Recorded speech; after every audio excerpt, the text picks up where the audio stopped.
Hukumchand Guleri, general secretary प्रदेश पांगबाद विस्थापित समिति। आज की हमारी जो समिति की बैठक हुई उसमें सुप्रीम कोर्ट के एडवोकेट श्री विनोद शर्मा जी भी उपस्थित हुए और वो हमें बताने के लिए आज यहाँ ये आए कि जो उन्होंने 300-400 केस जो है वो सुप्रीम कोर्ट में लगाए हैं उनकी क्या स्थिति है, उसके बारे में जानकारी देने आए। और आज आप देख रहे हैं कि ये जो 1,500-2 हज़ार लोग जो आज यहाँ इकट्ठे हुए, पूरा जट मैरिज पैलेस राजा का तालाब खचाखच भरा हुआ है, लोगों को बैठने को जगह नहीं है, बाहर खड़े हैं। तो ये सारा लोगों में सरकारों के प्रति रोष है, क्योंकि राजस्थान सरकार ने तो हमारे को वहाँ बसाया नहीं और इसका जो मुद्दा था वो हिमाचल प्रदेश सरकार को चाहिए था कि वो आप जो हमारे को वहाँ रिज़र्व लैंड की गई थी उसमें वहाँ पहुँचाती बसाती हमारे को। तो क्योंकि सरकार जो थी उस वक्त जब हम विस्थापित हुए थे वो पंजाब सरकार थी और हिमाचल तो 1966 में बना, आके कांगड़ा ज़िला 1966 में बना। तो हमारा एरिया जो था, जो कांगड़ा डिस्ट्रिक्ट का पौंग डैम का, वो सारा हिमाचल प्रदेश में आ गया।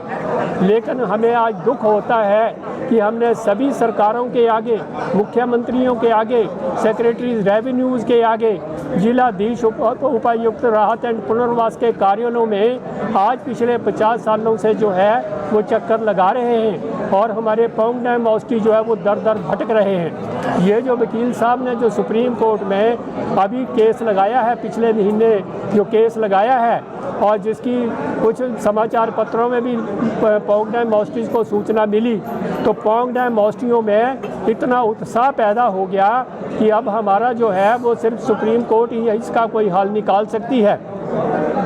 पिछले 50 सालों से जहां हमें उस वक्त बसाया जाना चाहिए था, जो भूमि हमारे को गंगानगर अनूपगढ़ शाखा में जैसर फार्म में आरक्षित की गई 2.20 लाख एकड़, वो आज तक भी पौंगबाद विस्थापितों को नहीं मिली है। उस भूमि के ऊपर राजस्थान के भूमाफियों ने वहाँ की सरकारों की मिलीभगत से, वहाँ के अधिकारियों से, कर्मचारियों से मिलीभगत करके जो ज़मीन थी वो राजस्थान के सारे वहाँ उनके कब्ज़े में है और वो हिमाचल वासियों को वहाँ जाने नहीं देते हैं। जब हम वहाँ अपना कोई कब्ज़ा लेने जाते हैं, कोई अलॉटमेंट लेने जाते हैं, हमारे को हज़ारों रुपया एक विज़िट करने के लिए 15-15, 20-20 हज़ार रुपया लगता है।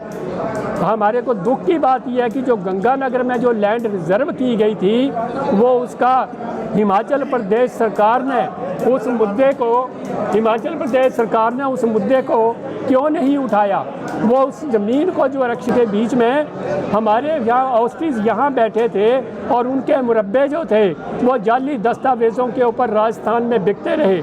हमारे ऑस्ट्रीज ने जाके जैसलमेर के थानों में FIR लॉन्च कराई है और उसके ऊपर आज तक जो है वो कोई उसका फैसला नहीं हुआ, कोई उसका हल नहीं हुआ। तो जब लोगों को, ऑस्ट्रीज को पता चला कि सुप्रीम कोर्ट के वकील साहब आज राजा का तालाब में आ रहे हैं, इस समिति की बैठक में आ रहे हैं, तो आज इतनी संख्या में यहाँ इकट्ठे हो गए हैं और उनको एक आस बधी है कि अगर हमें कुछ दिलवा सकती है तो सुप्रीम कोर्ट ही दिलवा सकती है। तो मैं हिमाचल प्रदेश सरकार से भी कहना चाहूँगा कि जो मुरब्बे वहाँ राजस्थान के अधिकारियों, कर्मचारियों, भूमाफियों के कब्ज़े में हैं, वो करोड़ों रुपए की, अरबों रुपए की संपत्ति है। अगर वो अरबों रुपए की संपत्ति हिमाचल प्रदेश के पौंग डैम हॉस्टीज़ को मिलती है तो उसका जो फ़ायदा होगा वो हिमाचल प्रदेश सरकार को होगा। वो सारा राजस्व जो वो हिमाचल प्रदेश सरकार के खजाने में जाएगा और हिमाचल प्रदेश सरकार की जो इकॉनमी है उसमें बढ़ोतरी होगी।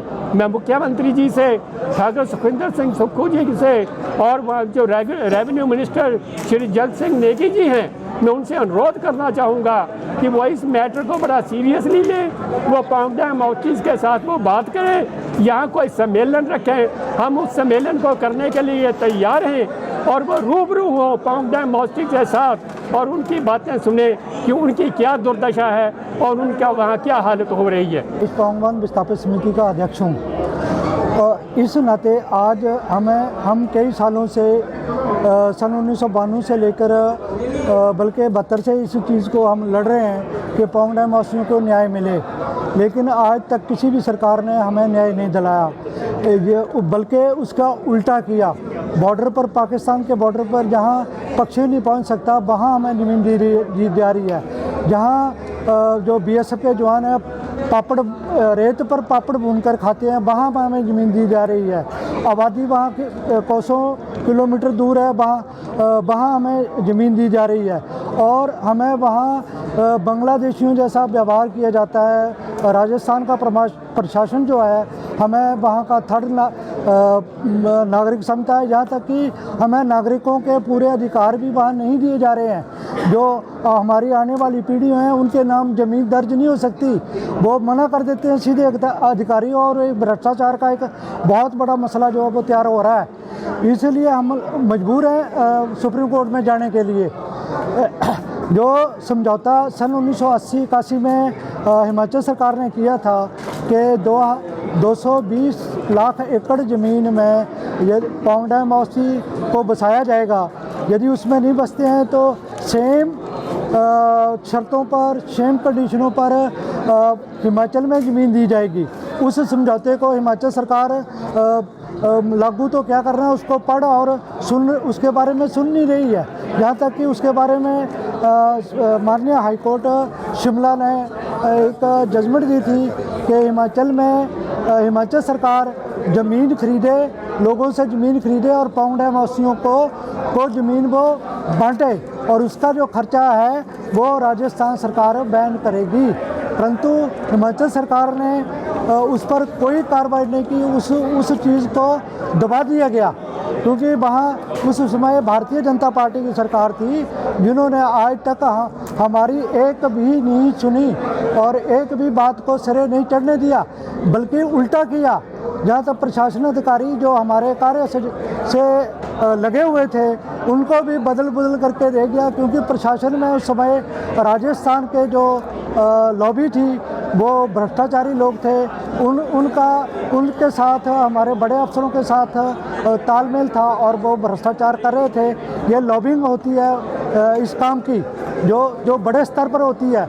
यहाँ हिमाचल में कितने चीफ सेक्रेटरी राजस्थान के हैं, कितने रेवेन्यू सेक्रेटरी राजस्थान के रह गए हैं, उन्होंने कभी भी हमारा भला नहीं किया, उन्होंने इस चीज़ को दबाया है। अब हमारे जो नए मुख्यमंत्री जी हैं वो शायद कुछ करें या सोचें, जैसे कि हमारे एमएलए। हमसे जुड़े रहने के लिए हमारे YouTube चैनल को सब्सक्राइब करें और नई वीडियो की नोटिफिकेशन के लिए बेल आइकॉन को दबाएं।